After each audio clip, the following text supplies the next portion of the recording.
les cinéphages, c'est Merege, et aujourd'hui, on vient parler du blockbuster Walt Disney de l'été, j'ai nommé Jungle Cruise, avec dans les rôles principaux Dwayne The Rock Johnson et Emily Blunt. C'est réalisé par Jaume Collet-Serra, qui a fait plusieurs films que j'aime beaucoup, notamment Esther, ultra flippant, ou encore House of Wax, la maison de cire, qui est vraiment très très cool. Il y a également Edgar Ramirez, qui fait un méchant un petit peu étrange.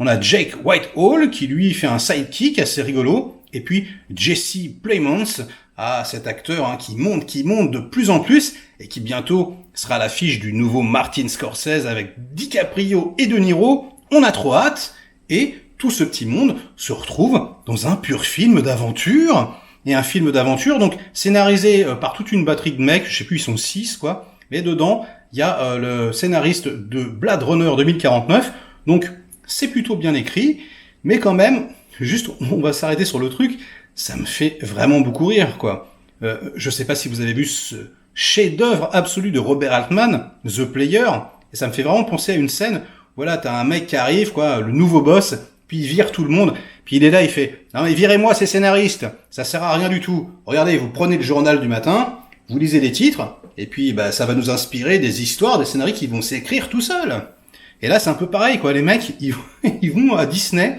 ils font un tour de manège, et puis ils font « Putain, il était super cool ce manège, quoi. Vas-y, viens, on écrit une histoire. » Bon, en même temps, ça leur a bien réussi la première fois, ça leur a rapporté des milliards de dollars. Peut-être que ça sera le cas également avec cette franchise qui, en plus, a de très bonnes critiques. A priori, les gens, ils aiment bien.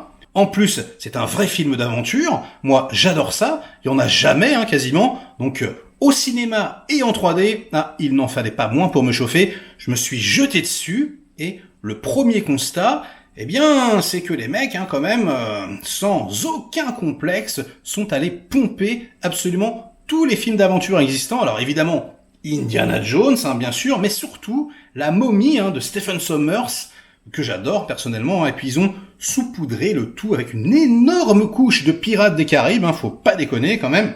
Alors, Indiana Jones, c'est même pas du pompage, c'est carrément des hommages. Bon, déjà, la musique, James Newton Howard, qui va comme ça essayer de faire un petit peu John Williamesque, même si elle n'y arrive pas vraiment. Il n'y a pas de thème particulier qui se dégage, mais on est vraiment dans la grande tradition.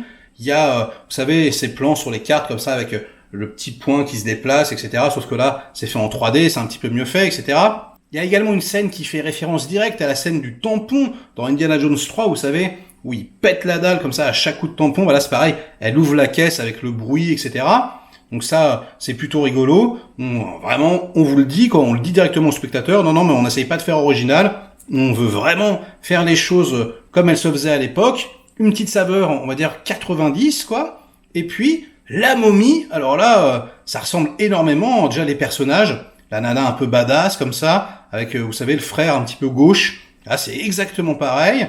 Et puis voilà le couple qui vont former tous les deux avec The Rock, donc qui sont un petit peu comme chien et chat. Bon, évidemment, la tendance actuelle, c'est féministe, etc.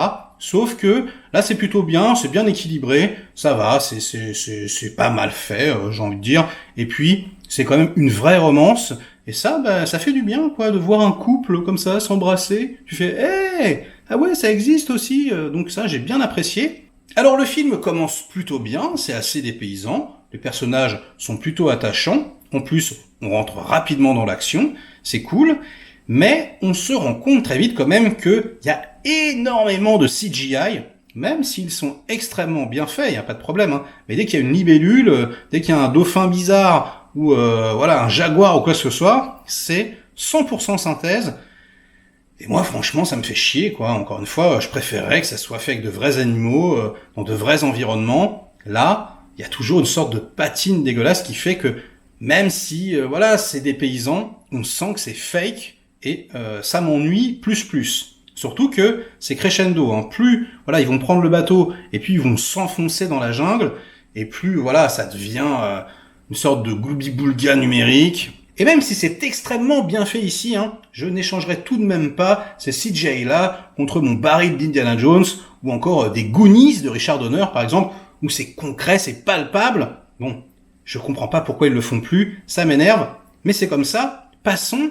Alors, il y a quelque chose aussi qui m'a on va dire déçu, mais bon, ça ne décevra pas tout le monde, hein, c'est juste moi. C'est que le film, et ça c'est pareil pour Pirates des Caraïbes, moi, j'ai toujours eu un problème avec cette saga, c'est l'inclusion comme ça du fantastique, des monstres, et j'aurais vraiment préféré en fait que Edgar Ramirez soit pas là, parce qu'en fait il recherche une fleur voilà qui a les capacités de guérir toutes les maladies du monde, enfin un arbre géant, on sait pas trop où il est, etc.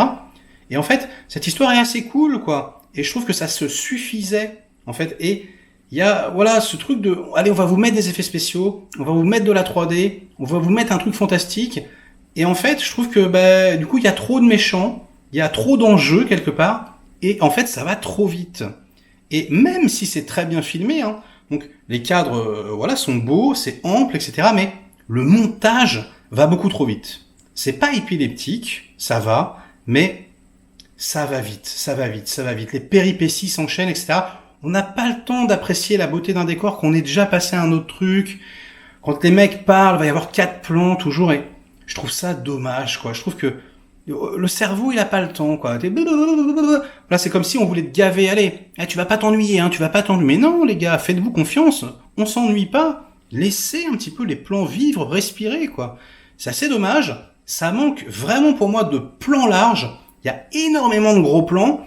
Et alors, dans les scènes d'action, les scènes mano à mano, etc., là, c'est particulièrement indigeste. C'est pas du tout bien fait, hein. Franchement, j'étais très très déçu. Mais si vous voulez, comme il y a la sympathie des persos et tout, ça passe. Mais franchement, voilà. Moi, j'étais quand même là en train de me dire, putain, merde. Si j'avais monté le film, perso, je l'aurais pas du tout monté à ce rythme-là. Et je pense que ça aurait été vraiment meilleur.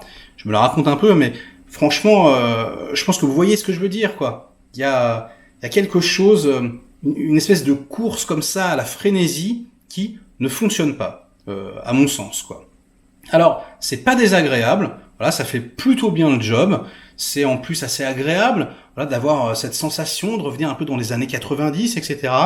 Mais ils ont quand même voulu moderniser la chose, et c'est à mon avis là le souci, le problème, quoi.